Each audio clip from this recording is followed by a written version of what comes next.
नमस्कार, मी श्रद्धा शिर्के आणि वारी पंढरीची या बुलेटिनमध्ये तुम्हा सगळ्यांचं मनापासून स्वागत। आपण पाहतोय संत ज्ञानेश्वर महाराजांची पालखी आज पुण्यामध्ये मुक्कामी असणार आहे आणि तसंच संत तुकाराम महाराजांची पालखी सुद्धा पुण्यामध्ये मुक्कामी असणार आहे। यावेळी लाखो भाविक तुकोबाराय आणि माऊलींच्या पालखीमध्ये सहभागी झालेत। जागोजागी पालखीचं जोरदार स्वागत करण्यात येत आहे, तर तिकडे मुक्ताईंची पालखी सुद्धा जालन्यातील वडीगोद्रीमध्ये पोहोचलेली आहे। तसंच संत एकनाथ महाराज आणि संत निवृत्तीनाथ महाराजांची पालखी अहमदनगर जिल्ह्यात पोहोचली आहे।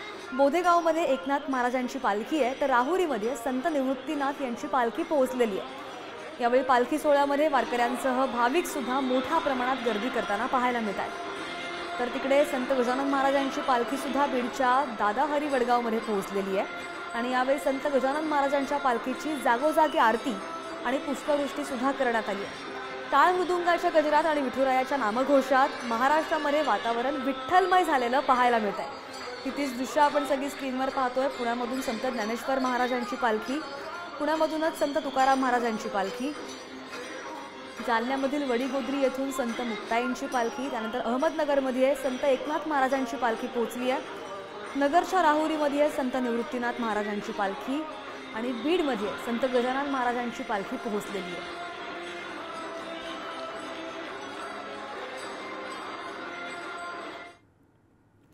आणि संत तुकाराम महाराजांची पालखी आज पुण्यामध्ये पोहोचली आहे। संत तुकोबारायांचा आजचा मुक्काम पुण्यामध्ये असणार आहे आणि याचबद्दलचा आढावा घेतलाय आमचे प्रतिनिधी सुजित काळंगे यांनी। पाहूयात।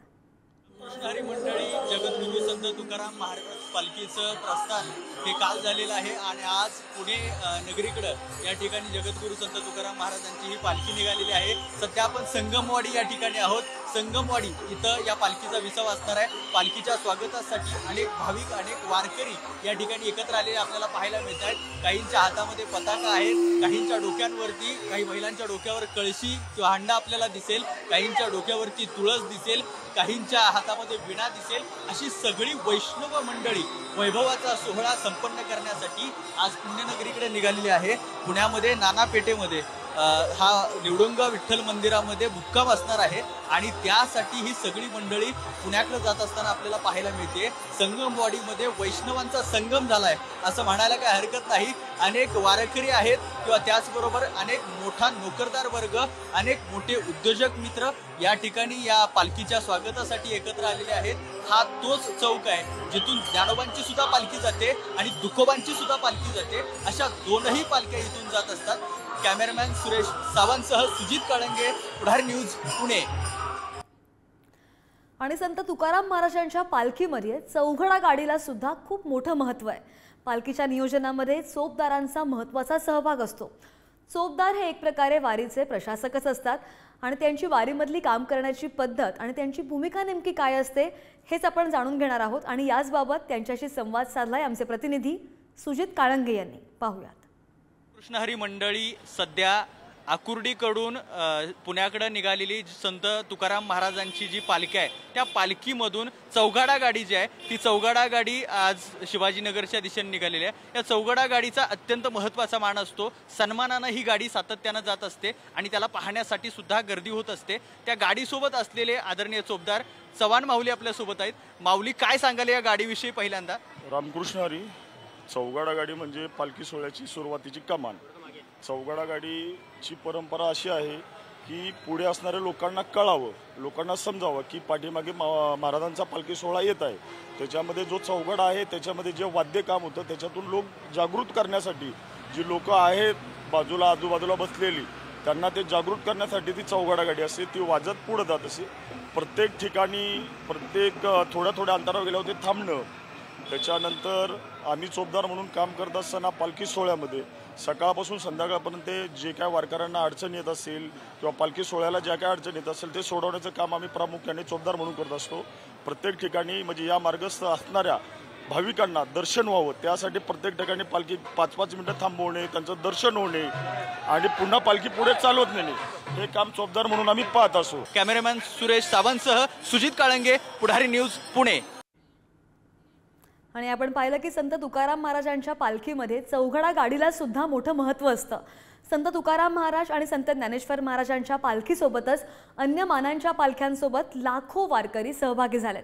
यावेळी वारकऱ्यांमधून विठ्ठल भक्तीचा नाद सुद्धा ऐकायला मिळतोय आणि वारकऱ्यांच्या नजरेमधून विठ्ठल त्यांना नेमका कसा वाटतो, विठुराया, संत आणि वारी याच संदर्भात वारकऱ्यांना काय वाटतंय ते सुद्धा पाहूयात.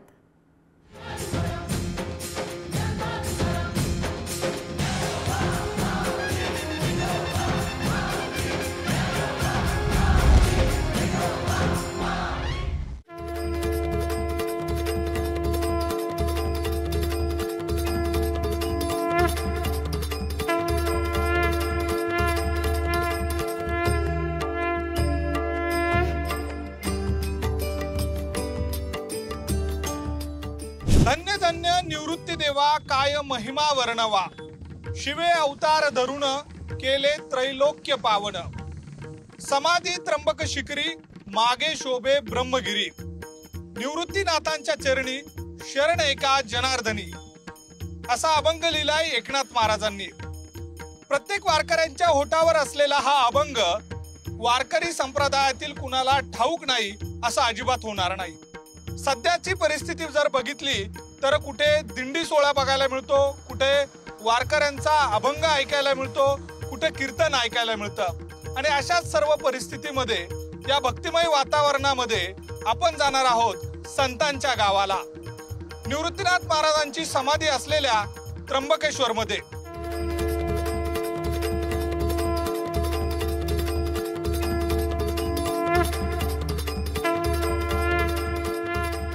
सकलही तीर्थे निवृत्तीचे पायी, तेथे बुडी देई माझे मना. याचा अर्थच असा आहे की त्र्यंबकेश्वरमध्ये ज्योतिर्लिंग, आद्य ज्योतिर्लिंग त्र्यंबकराजाचं अधिष्ठान आहे आणि त्याच ठिकाणी ब्रह्मगिरी पर्वत आहे आणि तिथे निवृत्तीनाथांची संजीवन समाधी आहे. हा एक संदर्भ निवृत्तीनाथांच्या समाधीच्या अंगाने आपल्याला सांगता येईल. दुसरी महत्त्वाची गोष्ट अशी की निवृत्तीनाथ हे जे आहेत हे नाथ संप्रदायाचे पहिले प्रतिनिधी आहेत महाराष्ट्रातले. म्हणजे ज्या वेळेस महाराष्ट्रामध्ये मुस्लिम समाजाचं आक्रमण होतं आणि त्यावेळेस हा जो पूर्ण लोंढा होता तर त्या ठिकाणी भागवत संप्रदाय आहे, भागवत धर्म जो आहे आणि नाथ संप्रदाय आहे, हा नाथ संप्रदाय योगावर आधारित होता आणि हा जो जटिल योग आहे हा योग सर्वसामान्यांच्या आवाक्याच्या पलीकडे होता. आणि मग हा हठयोग असेल नाथ संप्रदायातला, हा हठयोग सर्वसामान्यांना काही पेलवत नव्हता. मग यात काय तर मग निवृत्तीनाथांच्या रूपानं एक वारकरी संप्रदायाची स्थापना, ज्ञानेश्वर असतील, ज्ञानेश्वरांच्या समकालीन नामदेव असतील, चोखामेळा असतील, या सर्व संतांनी मिळून भागवत धर्माची एक चांगली स्थापना त्या ठिकाणी केली.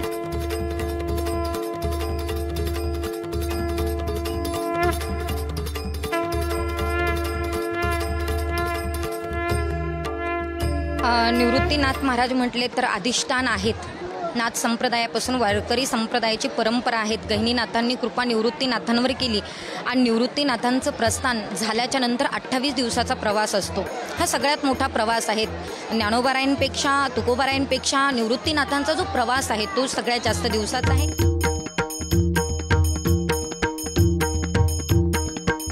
निवृत्तीनाथांचे वडील श्री विठ्ठलपंत ते त्यांच्या आईच्या उदरामध्ये असतानाच गहिनीनाथांनी ज्यांना अनुग्रह केला होता, असे विरक्त महात्मे होते विठ्ठलपंत. आणि ते तीर्थयात्रेला निघाले होते, आईवडिलांची अनुज्ञा घेऊन तीर्थयात्रेला निघाले. तीर्थयात्रा करत करत ते त्र्यंबकेश्वरला आले. नामदेव महाराजांनी जे वर्णन केले पुढे, ज्योतिर्लिंग देखिले त्र्यंबक, कुशावरती उदक स्वीकारिले, वंदोनिया गंगाद्वार, सौय ब्रह्मगिरी, मग भीमा शंकरी आनंदला. सौय ब्रह्मगिरी म्हणजे ब्रह्मगिरीला परिक्रमा केली. तत्वज्ञान जे आहे ते मूळ संस्कृतमध्ये आहे, पण मराठीमध्ये सर्वांना हे ज्ञान प्राप्त व्हावं म्हणून श्री क्षेत्र त्र्यंबकेश्वरमध्ये श्री गुरु गहिनीनाथांनी निवृत्तीनाथ महाराजांना अनुग्रह केला. 5 दिवस उत्सव केला निवृत्तीशी, 5 दिवसाचा उत्सव केला काला अमावस्येशी त्र्यंबकेश्वरी. आणि मग तिथून पांडुरंग परमात्मा प्रतिपदेला आषाढी वारी करता पंढरपूरला निघाले. म्हणजे आषाढी वारी स्वतः भगवंताने त्र्यंबकून पंढरपूरला केली आहे आणि अशी ही वारीची परंपरा सद्गुरू श्री निवृत्तीनाथ महाराजांपासून सुरुवात झालेली आहे.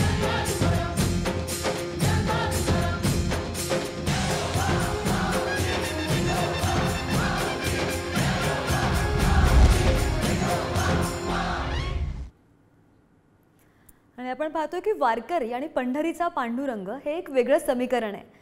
पांडुरंगाचं रूप आपल्या डोळ्यात साठवण्यासाठी वारकरी कशाचीही तमा न बाळगता वारीमध्ये सहभागी होत असतात. अशाच एका वारकरी माऊलींशी गप्पा मारल्यात आमचे प्रतिनिधी तुषार झरेकर यांनी. पाहूयात.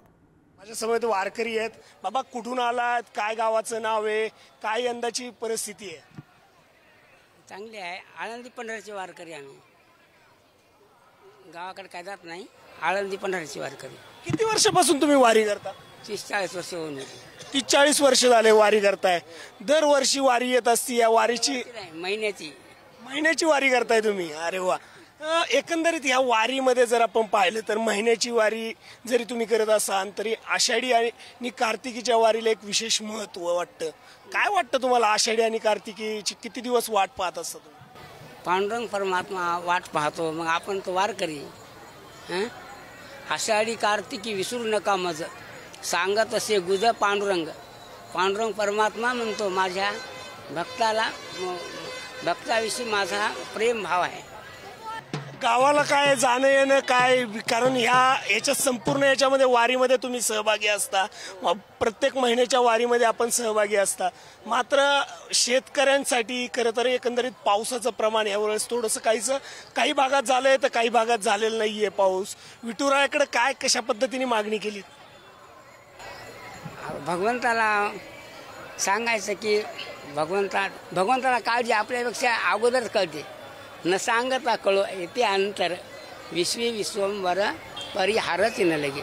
म्हणजे भगवंताला आपण सांगण्याच्या अगोदरच कळते. जगाचा नियंता पांडुरंग परमात्मा आहे ना, त्यांना आपल्याला सांगण्याची गरज नाही. त्याला काय जगात चाललं ते बरोबर कळते ना, सांगायची गरज नाही. ते बरोबर पाऊस पाडणार, सर्व जगाचं हित करणार. ह्या जगाचा पोषणदार खरं तर पांडुरंग आहे, तोच खरं तर त्याला सर्वची काळजी आहे. कोणता अभंग खरं तर या वाटेवरती तुम्ही म्हणता, कोणता अभंग तुम्हाला वाटतं? आम्ही प्रथमतः मंगलाचरण कोणते ऐके वचन कमलापती पासून ते दुसरी उंच नीच संतांची ओळ, तिसरी सुंदर ते ध्यान, चौथी उठा उठा प्रभात झाली, आणि पुन्हा आपल्याची योगी दुर्लभ तो म्या देखील साजनी. आता कोणता अभंग एक म्हणून दाखवत आपण? गातो वासुदेव मी ऐका, चित्त ठाई ठेवोनी भावे ऐका, चित्त ठाई ठेवूनी भावे ऐका, डोळे झाकूनी रात्र करू नका गा.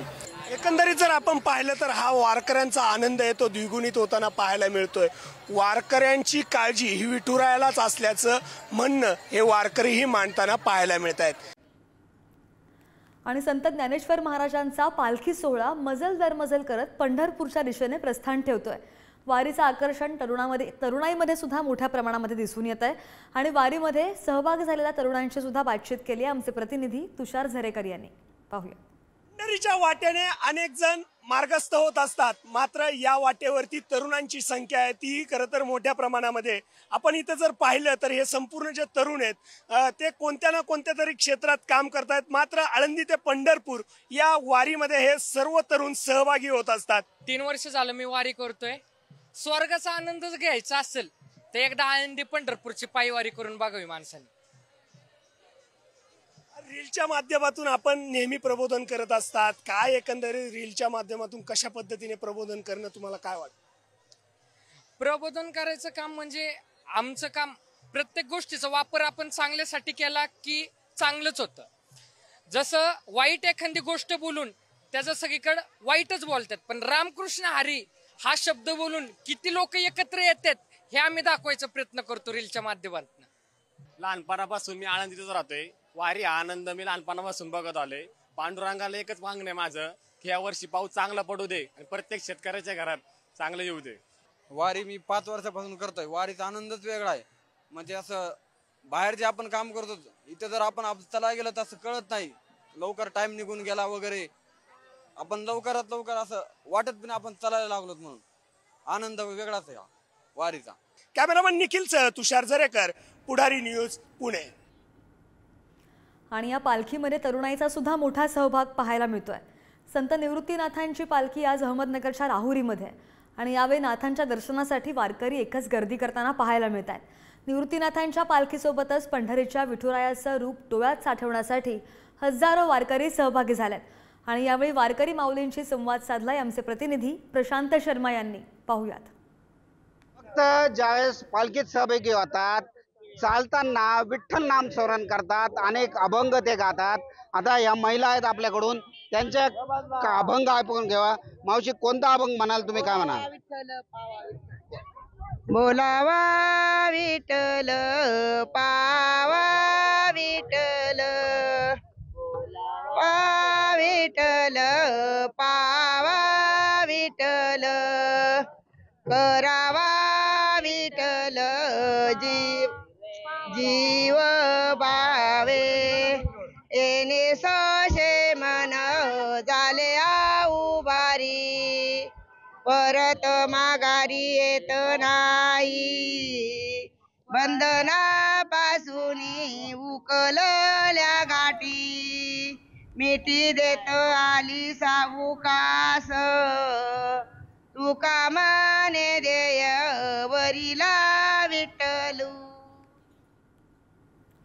आणि रोज आम्ही तुम्हाला पंढरी दर्शनमधून वेगवेगळी माहिती देत असतो. देवाचं आपल्या शिष्यावरती असलेलं प्रेम आणि शिष्याची देवावरती असलेली श्रद्धा म्हणजे संत चोखामेळा महाराज. वारकरी संप्रदायामध्ये संत चोखामेळा महाराजांना विशेष महत्त्व आहे. नामदेव पायरीच्या बरोबर समोर संत चोखामेळा यांची 80 रूपी समाधी आहे आणि याचविषयी जाणून घेऊयात पंढरी दर्शनमधून.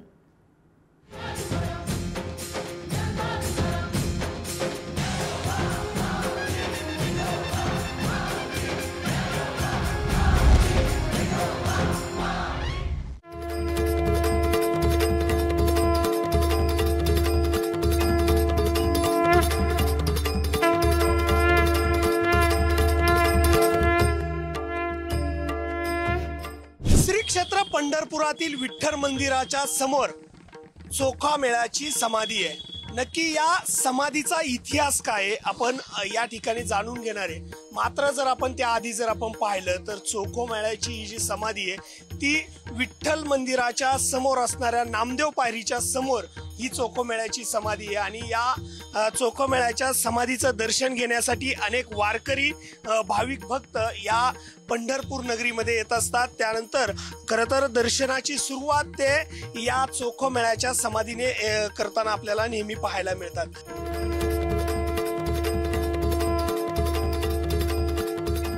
आपल्या बरोबर चोखामेळ्याचे जे वंशज आहेत ते आपल्या बरोबर आहेत. काय एकंदरीत या समाधीचा इतिहास आहे, कशा पद्धतीने ही समाधी या पंढरपुरामध्ये घेण्यात आली?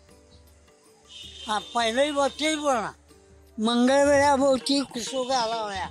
त्यावेळेला औरंगाबादचा राज्य होता. मग ते कुसुग असताना प्रत्येक गावच्या लोकांना आमंत्रण केल्यामुळं त्यामुळे आपले चोखोबा सुद्धा त्यामध्ये सामील झाले. तट पूर्ण झाला. तट पूर्ण झाल्यानंतर आकाशामध्ये 1:20 करायल्यामुळं जो तट पूर्ण असतो सगळा गाडला गेला. त्यामध्ये चोखोमाराया सापडले गेले. ही बातमी पांडुरंगाला कळल्यामुळं पांडुरंगाने नामदेवाला आमंत्रण केलं. ते नामदेवा मंगळवेळेला अशा पद्धतीनं चोखोमाया सापडले तर त्यांच्या हाती माझ्यापर्यंत घेऊन या. नामदेवा म्हणले पांडुरंगा मी कशा ओळखायच्या? तर पांडुरंग झालं की हाड उचल आणि ते कानाला लाव. ज्या हाडामधून विठ्ठल विठ्ठल हा शब्द निघल ते संपूर्ण हाडं घेऊन माझ्यापर्यंत घेऊन ये. त्याप्रमाणे रामदास गेले. ते गोळा करून गोपापूरला ज्या वेळेला आले त्यावेळेला पांडुरंग स्वतः जाऊन घेऊन पंढरपुरामध्ये आले. वैशाख सुरू दिवशी 15 दिवस चोखामेळ्याचा पांडुरंगाने कार्यक्रम केला.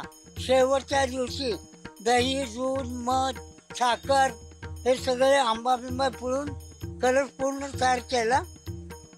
भजन कीर्तन केलं आणि स्वतः त्यांनी म्हणून तो कलश पूर्ण खाली बसल्यानंतर हा जो भाग आहे तो भाग पांडुरंगाने स्वतः बसून तारा करून समाप्त करून आणि पांडुरंग झालं की माझ्या स्वतःचं मुख मला दिलं पाहिजे आणि माझं मुख चोखोबाला म्हणून पांडुरंगाने चोखोबाचा आमने सामने ते ना पांडुरंगाला बघते. पांडुरंग चोखामेळ्याला बघते कारण हा त्यांचा आवडता भक्त आहे. नक्कीच एकंदरीत जर आपण पाहिलं तर पंढरपुरामध्ये पांडुरंगाचा आवडता भक्त म्हणून या चोखामेळ्याची जी समाधी आहे ती या ठिकाणी आपल्याला पाहायला मिळते. अस्थि समाधी, आणि या अस्थि समाधीचं दर्शन प्रत्येक वारकऱ्यांनी या ठिकाणी येऊन घेणं तितकंच महत्वाचं आहे. कॅमेरामॅन निखिलसह तुषार जरेकर, पुढारी न्यूज, श्री क्षेत्र पंढरपूर.